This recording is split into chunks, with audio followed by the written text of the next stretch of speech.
अगर आपकी पार्टी का या आपकी विचारधारा से मिलता हुआ कोई ये कहता है कि जाकिर नाइक की गर्दन लाओ और 50 लाख ले जाओ, वो तो जेल में नहीं जाना चाहिए।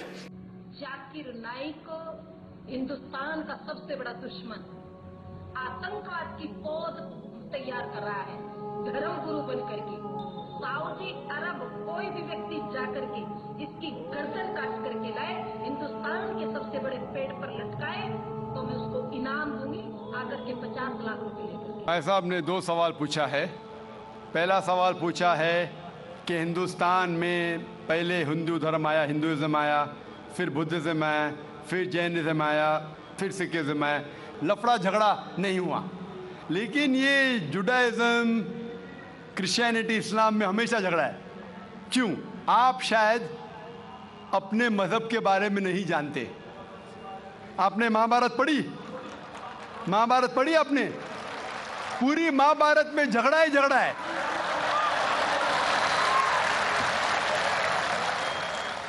बाकी मज़हब के नहीं, अपने आपस में। अगर आप पढ़ते महाभारत, जो एक स्मृति है जो मैं पढ़ चुका हूं, उसके अंदर कजिन्स, रिश्तेदारों के बीच पांडव 5 और कौरव 100 झगड़ा होता है। महाभारत में झगड़े के बारे में जितने वर्सेस है, कुरान मजीद से कई गुना ज्यादा।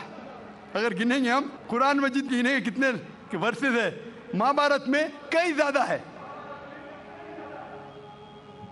और जब आप भगवत गीता पढ़ते हैं, भगवत गीता महाभारत का एक हिस्सा है।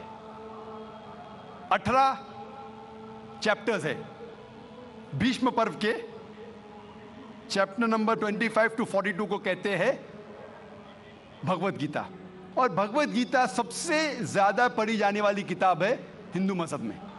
और यहाँ ये भगवत गीता श्री कृष्ण राय दे रहे, सलाह दे रहे, सजेशन दे रहे, एडवाइस दे रहे अर्जुन को। जब आप पढ़ते Bhagavad Gita chapter number 1 verse number 45-46, Arjun जंग के मैदान में अपने हथियार को जमीन पे रखता है और कहता है श्री कृष्ण से, मैं जंग के मैदान में निहत्था मरना पसंद करूंगा बनिस्बत अपने रिश्तेदारों से लड़ूं। ये कहता है, आपने पढ़ी होंगी। उसके फौरन बाद चैप्टर नंबर 2 वर्स नंबर 2 और 3 में श्री कृष्ण कहते हैं अर्जुन से, अर्जुन तुम इतने बुज़दिल कब से बन गए? तुम नपुंसक कब से बन गए? How have these impurities come in your heart? How have you become important? वो कहते हैं कि क्षत्रिय का धर्म है लड़ना। फिर वर्स नंबर 31, 32, 33 में कहते हैं, वो क्षत्रिय खुशनसीब है जिसे लड़ने का मौका मिलता है।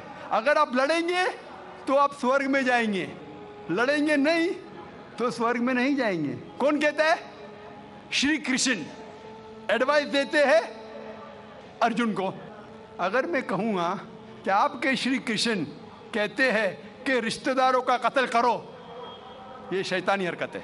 अगर मैं कहूँगा कि आपके हिंदू मजहब की किताब में सिखाया जाता है कि रिश्तेदारों का कत्ल करो, ये शैतानी हरकत है। वो हिंदू मुझसे कहता है लेकिन ये जंग है हक और बातिल के दरमियान। मैं बोला कुरान मजीद में भी वही लिखा है, हक और बातिल के दरमियान। मैं जानता हूं हिंदू मजहब में ये नहीं लिखा है कि रिश्तेदार कत्ल करो, लेकिन हक के लिए लड़ना भी पड़े, नो प्रॉब्लम। चाहे वो आपके रिश्तेदार हो, चाहे वो आपके वालिदैन हो, नो प्रॉब्लम। तो ये श्री कृष्ण कहते अर्जुन से। और जो क्रिटिक्स ऑफ इस्लाम उछालते मोहम्मद सल्लल्लाहु अलैहि वसल्लम की हदीस को, सही बुखारी की जिल्द नंबर 4 हदीस नंबर 46 किताब जिहाद में अल्लाह के रसूल कहते कि जो भी मुजाहिद जिहाद के लिए जाता है, अगर उसका कत्ल होता है तो वो जन्नत पे जाता है, अगर वो जिंदा वापस लौटता है तो उसे इस दुनिया का माल मिलता है। अक्सर क्रिटिक्स इंक्लूडिंग अरुण शूरी इस हदीस को उछालकर कहते कैसा मजहब है, लड़ने को कहता है, मर जाते लड़ाई में तो जन्नत मिलती है, वरना इस दुनिया की दौलत। अगर आप भगवत गीता पढ़ेंगे चैप्टर नंबर 2 वर्स नंबर 37, उसमें श्री कृष्ण कहते हैं अर्जुन से, अर्जुन उठो और लड़ो। अगर आप मर जाएंगे, कत्ल हो जाएगा, आप जाएंगे स्वर्ग में। अगर जिंदा वापस लौटेंगे तो दुनिया की दौलत मिलेंगी। हू बहू जो सही बुखारी में मोहम्मद सल्लल्लाहु अलैहि वसल्लम ने कहा, वही कहते श्री कृष्ण अर्जुन से। मुझे लगता है कि अरुण शूरी ने भगवत गीता पढ़ी नहीं। अगर पढ़ी होती तो इस्लाम के खिलाफ नहीं लिखते।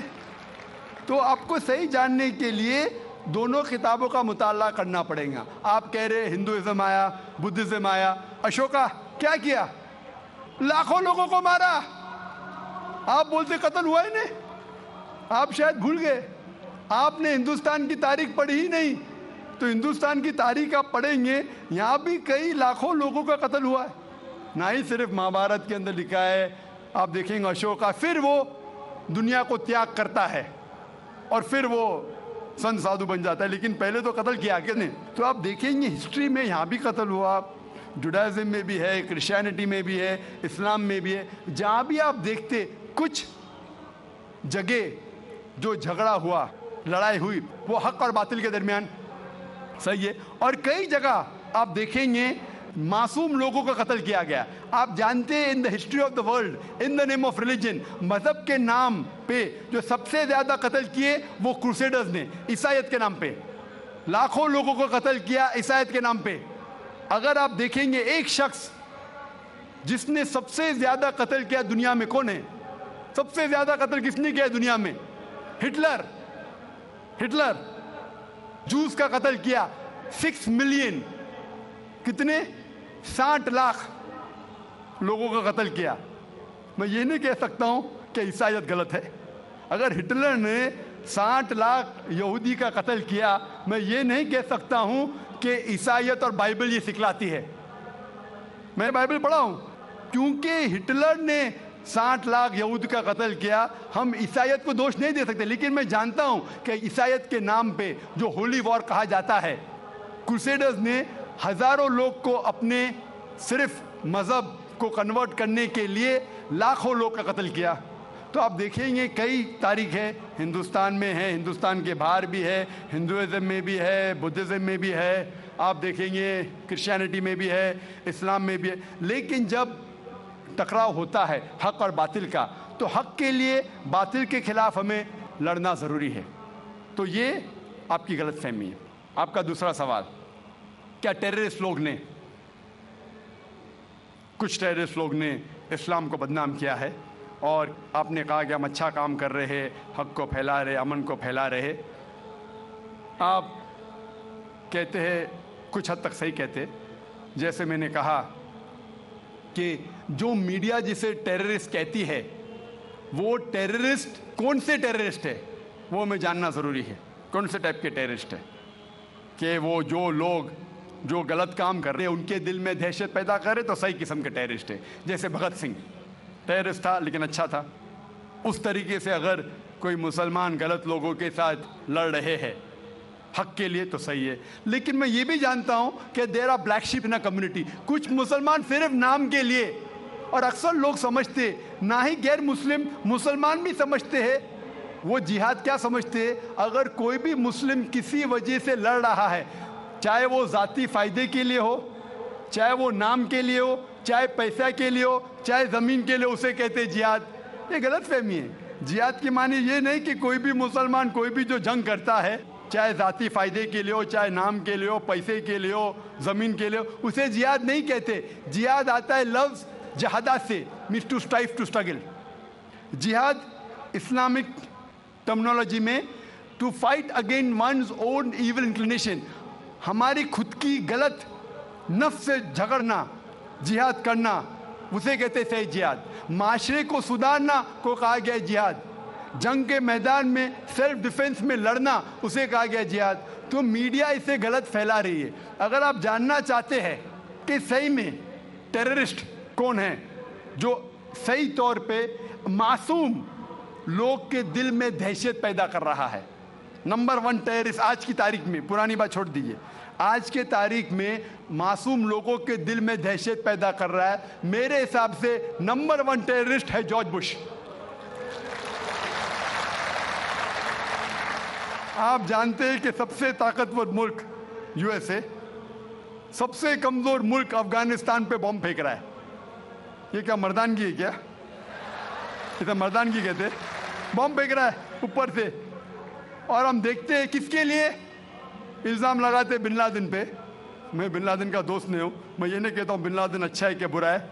ओसामा बिन लादेन को मैं मिला नहीं हूँ, मैं जानता भी नहीं हूँ, तो ये मैं नहीं कहता हूँ कि ओसामा बिन लादेन टेररिस्ट है क्या नहीं। लेकिन अगर मान भी लो, जितने प्रूफ है सब गलत है। अफगानिस्तान बोलती है यूएसए से आप हमको प्रूफ दो, वो प्रूफ देते मुशर्रफ को, टोनी ब्लेयर को। प्रूफ मांग रहे अफगान लोग, दे रहे मुशर्रफ को, टोनी ब्लेयर को। ये किधर का इंसाफ है? क्योंकि उनके पास प्रूफ है ही नहीं। अगर मान भी लो बहस के तौर पे, फॉर सेक ऑफ आर्ग्यूमेंट, अगर एक शख्स ने ऐसा गलत काम किया, आप एक शख्स के लिए क्या सारे देश के ऊपर बम डाल सकते? 1000 लोग का कत्ल कर रहे, क्या हक है उनको? फिर जाते इराक के पास 1000 लोग को मारते। मैं ये नहीं कहता सद्दाम हुसैन अच्छा इंसान है, मैं ये नहीं कहता हूँ, मैं जानता हूँ काफ़ी गलतियाँ की, लेकिन जो इराकी लोग सद्दाम हुसैन के टाइम पे जो उनको तकलीफ हो रही थी, अभी उससे कई ज़्यादा हो रही है, कई ज़्यादा। कौन कर रहा है? George Bush. ये तो मैंने 5 साल पहले कहा था ऑस्ट्रेलिया में, जब मुझे अमेरिकन कॉन्सुलेट ने पूछा था सवाल कि do you consider Osama bin Laden terrorist, तो मैंने उस वक्त कहा था, चंद महीने बाद, 2-3 महीने बाद, 11 सितंबर के बाद, I consider number 1 terrorist to be George Bush, और हेडलाइंस में आया था। आज तो कई लोग कहते हैं कि जॉर्ज बुश टेररिस्ट नंबर 1 है। अमेरिका में भी जब एक सर्वे हुआ था, एक प्राइवेट ऑर्गेनाइजेशन ने सर्वे की थी यूएसए में, जानने के लिए 3 नाम दिए उनने, कौन सबसे बड़ा टेररिस्ट है, Osama bin Laden, Saddam Hussein या जॉर्ज बुश। नंबर 1 हमेशा जॉर्ज बुश है। गैर मुस्लिम भी कहते हैं सबसे नंबर 1 टेररिस्ट है जॉर्ज बुश। सबसे लोएस्ट परसेंटेज उसको मिला 73%, और कुछ लोग ने 78% लोग ने कहा कि टेररिस्ट नंबर 1 जॉर्ज बुश। अभी उन्हें पता लग रहा है 5 साल बाद, 6 साल बाद। मैं तो पहले कहा था। तो आप मुझसे पूछेंगे कि ये मीडिया ऐसे लोग को लेके उछाल रही है और मीडिया बदनाम कर रही, जो हालात हो रही है, कोई भी मजहबी, चाहे टेम्पल हो, चाहे चर्च हो, चाहे मस्जिद हो, कुरान में लिखा है उसको डिस्ट्रॉय नहीं करना चाहिए। कोई भी, कुरान की आयत है, do not destroy temples, churches, places of worship, गलत है, तो कुरान में भी लिखा है। तो कोई भी शख्स ये करता है, टेम्पल या मस्जिद या मोनेस्ट्रीज या सिनेगॉग्स को तोड़ता है, तो ये इंसानियत के खिलाफ है और कुरान मजीद के खिलाफ भी है। Hope that answers the question.